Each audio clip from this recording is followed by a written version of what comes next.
କହିଛି ଦେ ଆଉ ପଛରେ ଆଉ ଯଦି କହିଥା ଇଏ ତାର ତତେ ମିଛରେ କୋଦି କହିତା ବୋଲି ଗରମ ପାଣି ସେଠି ନା ହଉ ହଉ ଠିକ ଅଛି ଆଲୋ ଏ ଝିଅ ଏ ଆର ପାଖରେ ଝିଅ ଅଛି ସିଏ ତୋର ନା ଇଏ ତୋର ଇଏ ନା ଆଉ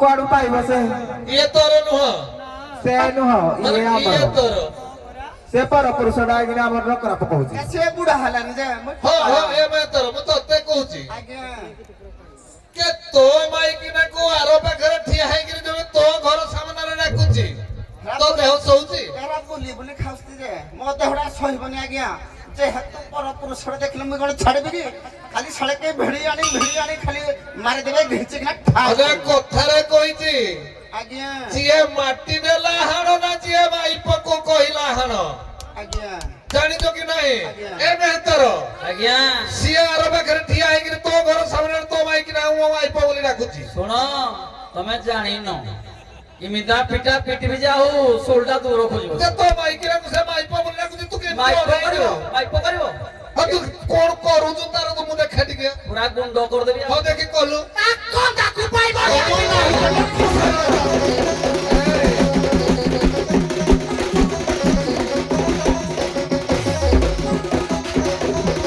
ଦେଖ ମେହେନ୍ତ୍ରାଣୀ ପଦେ ପଦେ ହବ ମେହେନ୍ତର କଳି ତମେ ଆକ୍ସନ କରିବ ତାହେଲେ ତୋ ମାଇପକୁ ସେ ମାଇପ କହୁଛି ସାରେ ସାରେ କୋଉଟା କଳି ବୁଝିପାରିଲି ତମର ମେହେତ୍ର କଳି କି ମେହେତ୍ର ମେହେତ୍ରାଣୀ ମେହେନ୍ତର କଳି ହଉ, ଠିକ ଅଛି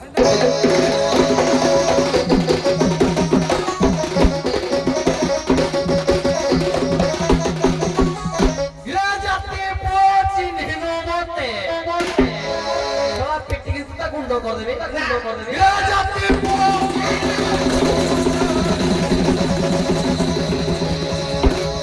ଯଦି ମାରୁଛ ଭଲ କିନି ମାର ଉଠୁ ମାଇପ କରି ରହ ଟିକେ ଭଲ କିନି ସାହାଯ୍ୟ କଲେ ମାଇପ କରିବି ନା ଆଉ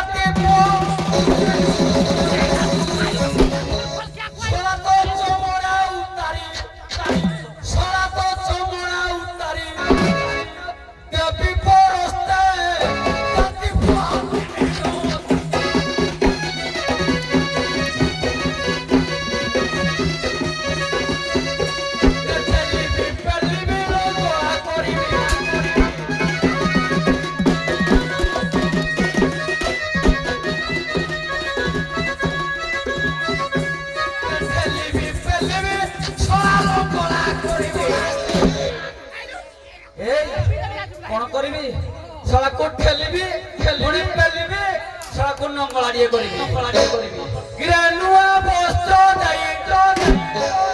ଗ୍ରେନୁଆ ବସ୍ତ୍ର ନାଟିବି ତୋତେ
ଗো ମଉସା ଅନେ ଦେଖିଲୁ ତୋ ସ୍ୱାମୀଟାକୁ ସେ ଏତେ ମାନକିରି କହୁଛି ତୋ ଦେହ କେମିତି ସହୁଛି ନାଇଁ ନାଇଁ ଆମର ପଦ ପଡୁନି ନା ଦେଖିଲୁ ଭାଇଟା ଦେଖେ ଅନା ତା ଘଇତାକୁ ସିଏ କେମିତି କାନ୍ଧ ଦେଇକିରି ସାହାଯ୍ୟ କରୁଛି ସାହାଯ୍ୟ କରୁଛି, ମୁଁ କଣ ଛାଡ଼ିଦେବି? କହୁଛି କହିଲୁ ଏ ସଉତୁଣୀ ଗଲା ଜର ହେଇଯିବ କନ୍ଦାକୁ ବାଜିବ ତମର ବାଜିବ ଏମିତି ଯେ ଆଜି ମେଡିସିନ ଖୋଜିଲେ ପାଇବନି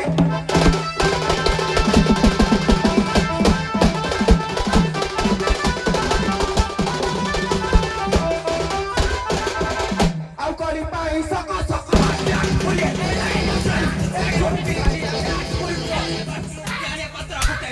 ଆଉ କରି ପାଇଁ ସକ ସକ ଏ ସଉତୁଣୀ ଆଜି ରବିଆଳି ଦେଖିନି ପଠେଇବି ଜେଲି ନେଇକିନି ଯେମିତି ଆଜି ଠୋଠା ଠିକ କରିବ ଆଉ କରି ପାଇଁ ସକ ସକ ରାତି ପୁଅ ଆଉ କରି ପାଇଁ ସକ ସକ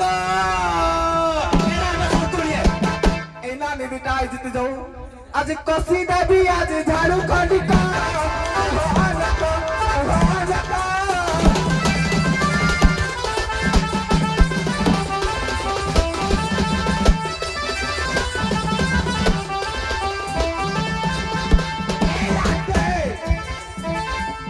কৌ ভই তা রখিব আজি ক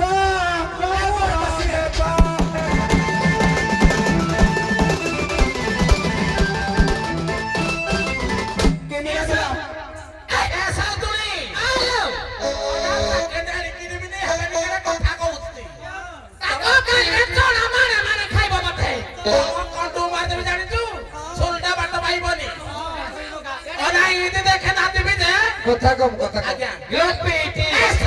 ତମେ ଭାବ ପାଳି ପଡିଛି ଚୁପ ଆମ ପାଳି ପଡିଛି ତମେ ଭଦ୍ର ଆମେ ଶିଖିନ ଶିଖିବୁ ଆମେ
ବଡ ଉତ୍ତମ ପ୍ରସଙ୍ଗ ଯାହା ହଉ ଉଭୟ ଦଳର ମେହେନ୍ତ୍ରାଣୀ ଅତି ଉତ୍ତମ ବର୍ତ୍ତମାନ ପ୍ରଶ୍ନ ଉତ୍ତର କାର୍ଯ୍ୟକ୍ରମ ଏବେଠାରୁ ମୁଁ ଏ ପ୍ରଥମ ଥର ପାଇଁ ସୂଚାଇ ଦଉଛି ବର୍ତ୍ତମାନ ପ୍ରଶ୍ନ ଉତ୍ତର କାର୍ଯ୍ୟକ୍ରମ ଆମର ଆରମ୍ଭ ହେଲା ୟା ପରେ ଯେଉଁ ଦଳର ରୋଲ ସେ ଆସି ଅଧା ବାଟରେ ଠିଆ ହେଇଥିବେ ଆଚ୍ଛା ମେହେନ୍ତର ତମେ କହିଲ ତମେ ଆମ ହିନ୍ଦୁ ଧର୍ମର ନା ବୌଦ୍ଧ ନା ଖ୍ରୀଷ୍ଟିଆନ ନା ମୁସଲିମ କଣ ଆଜ୍ଞା ହିନ୍ଦୁ ହିନ୍ଦୁ ତମେ ଆଜ୍ଞା ହିନ୍ଦୁ ହିନ୍ଦୁ ଧର୍ମ ଠିକ ଅଛି ତମେ ଆମ ହିନ୍ଦୁ ଧର୍ମର ଆମ ହିନ୍ଦୁ ଧର୍ମର ଲୋକମାନେ ଗୋମାତାକୁ ପୂଜା କରୁ ଯାହାଙ୍କର ମଳ ଏବଂ ମୂତ୍ର ଆମେ ଗ୍ରହଣ କଲେ ଆମ ଶରୀର ବା ଆତ୍ମା ପବିତ୍ର ହୁଏ ଆମ ମା ବୋଲି ତାକୁ ପୂଜା କର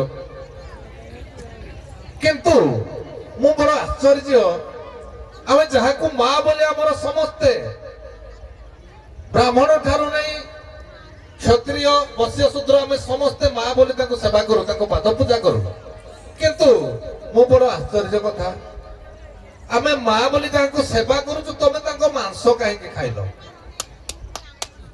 କାହିଁକି ସାର୍ କହିବେ କି କଣ ପାଇଁ ଖାଇଲୁ? ଶୁଣନ୍ତୁ ଏ କଥା ମତେ କହିବନି ଯେ ଆମେ ଦିନେ ତାକୁ ସଂସ୍କାର କରିବା ପାଇଁ ନେଇଥିଲୁ ବାସ୍ନା ହେଲା ଖାଇଦେଲୁ, ଏ ଜିନିଷ ନୁହଁ, ଏ ଜିନିଷ ନୁହଁ। ତମେ କାହିଁକି ଖାଇଲ? ତମେ ଯଦି ଆମ ହିନ୍ଦୁ ଧର୍ମର, ତମେ ତ ମୁସଲିମ ନୁହଁ, ବୌଦ୍ଧ ନୁହଁ, ଖ୍ରୀଷ୍ଟିଆନ ନୁହଁ, କିଛି ନୁହଁ, ହିନ୍ଦୁ ଧର୍ମର, କିନ୍ତୁ ତମେ କାହିଁକି ତା ମାଂସଟା ଖାଇଲ? ଆଜ୍ଞା ଯେତେବେଳେ ବଶିଷ୍ଠ ଋଷି ଯଜ୍ଞ କରୁଥିଲେ, ସେହି ସମୟରେ କପିଳା ବଉଳାକୁ ତାଙ୍କର ପୁତ୍ର ମାନେ ଗଲେ ବୋଧ କରିବା ପାଇଁ। ସେ କଥା କହିବେନି ସାର୍, କହିଦେବେ ଛାଡ଼ିଦେବେ, କହିବନି, କହିଲେ ଯଜ୍ଞରେ ଆହୁତି ଦେଲେ ତାକୁ ବାସ୍ନାରେ ଖାଇଦେବେ, ଏଟା କହିବେନି। ଆଜ୍ଞା ଯେତେବେଳେ ନିଜେ କପିଳା ଗାଈ ସେ ଭାଇ ମାନେ ନେଇକି ଯେତେବେଳେ ଶବ ସଂସ୍କାର କଲେ, ବଶିଷ୍ଠ ଋଷି କହିଲେ ଆରେ ସେ ଗାଈଟାକୁ ନେଲ କୁଆଡେ? ଏମାନେ 4 ଜଣ ଗଲେ, ଆମେ 4 ଭାଇ ଯାକ ମିଶିକି ଖାଇଦେଲେ। ଛାଡ଼ ନା ନା, ଆମ ହିନ୍ଦୁ ଧର୍ମରେ କଣ ପାଇଁ ଗାଈଟାକୁ ଖାଉଛନ୍ତି? ଆଜ୍ଞା ହିନ୍ଦୁ ଧର୍ମରେ କାହିଁକି ଗୋମାଂସ ଭକ୍ଷଣ କରନ୍ତି ଆମ ଚଣ୍ଡାଳ ଜାତିର ଲୋକମାନେ? ଯେତେବେଳେ ନଅଙ୍କ ଦୁର୍ଭିକ୍ଷ ପଡିଥିଲା ଶଶବିନ୍ଦୁ ରାଜ୍ୟରେ, ଯେତେବେଳେ ନଅଙ୍କ ଦୁର୍ଭିକ୍ଷ ପଡିଲା, ଗାଈ ଗୋରୁ ସବୁ ଛେଳି ମଣ୍ଡା ସବୁ ମରିଗଲେ, ସେହି ସମୟରେ ଉତ୍ତଙ୍କ ଋଷି ନିଜେ ଯାଇ ଇନ୍ଦ୍ରକୁ ଯୋଗ ଦାନ ମାଗିଲେ। କହିଲେ ଆମ ଶଶବିନ୍ଦୁ ନଅଙ୍କ ଦୁର୍ଭିକ୍ଷ ପଡିଯାଇଛି, ଆଉ କେମିତି ଆମେ ପେଟ ପୋଷାକି କରିବୁ? ସେ ଯୋଉ ଆଜ୍ଞା ଗାଈ ବାଛୁରୀ ଛେଳି ବି ଯୋଉ ପଡିଗଲେ, ସେଇ ନର ଲୋକମାନେ ସେଇଟା ଭକ୍ଷଣ କରିଥିଲେ, ଆମ ହିନ୍ଦୁ ଧର୍ମର ଲୋକମାନେ। ହଉ ଠିକ ଅଛି, ତମେ କଣ କହିବ? ସାରେ ହିଁ ସେମାନେ ପ୍ରସନ୍ନର ଲୋକମାନେ ଭକ୍ଷଣ କରୁଥିଲେ। ଆଚ୍ଛା ହଉ, ସେଇ ଗୋଟିଏ ପ୍ରକାର ପ୍ରଶ୍ନ ବଶିଷ୍ଠ କଥା ଆରମ୍ଭ କଲେ। ଆଚ୍ଛା ତମେ ମେହେନ୍ତ୍ରାଣୀ କହିଲ, ଯଦି ତମ ମେହେନ୍ତର ଜାତିର କୌଣସି ଜଣେ ପୁଅ ବ୍ରାହ୍ମଣୀ କନ୍ୟାଟିଏ ଭଲ ପାଇକିରି ହଉ ବା ଧରିକିରି ଚୋରେଇକିରି ଧରିକି ପଳେଇ ଆସୁ, ଧନ୍ୟ ଭଲ ପାଇକିରି ଆଣିକିରି ଆସିଲା, ତମ ସମାଜରେ ତାକୁ ଆଦର ସହକାରେ ସାମିଲ କରିଦେଲ, ମିଶେଇଦେଲ। କିନ୍ତୁ ଯଦି ଜଣେ ବ୍ରାହ୍ମଣ ପୁଅ ତମ ଚଣ୍ଡାଳୀ କନ୍ୟାକୁ ନେଇକିରି ଯାଏ, ବ୍ରାହ୍ମଣ ପୁଅ ଜଣେ, ତାକୁ ସମାଜ କଣ କଲେ ଗ୍ରହଣ କରିବ? ଯିଏ ବି ତମେ କୁହ, ସିଏ ବି କୁହନ୍ତୁ, ଯିଏ ବି କୁହନ୍ତୁ, ଏଠି ବଶିଷ୍ଠ କଥା ଆରମ୍ଭ କରିଦେଲ ନା, ବଶିଷ୍ଠ ଏବଂ ଅରୁନ୍ଧତୀ, ତାକୁ କଣ କଲେ ବ୍ରାହ୍ମଣ ସମାଜରେ ତମେ ବ୍ରାହ୍ମଣ ହେଇପାରିବ? କୁହ, କିଏ କହିଛ କୁହ?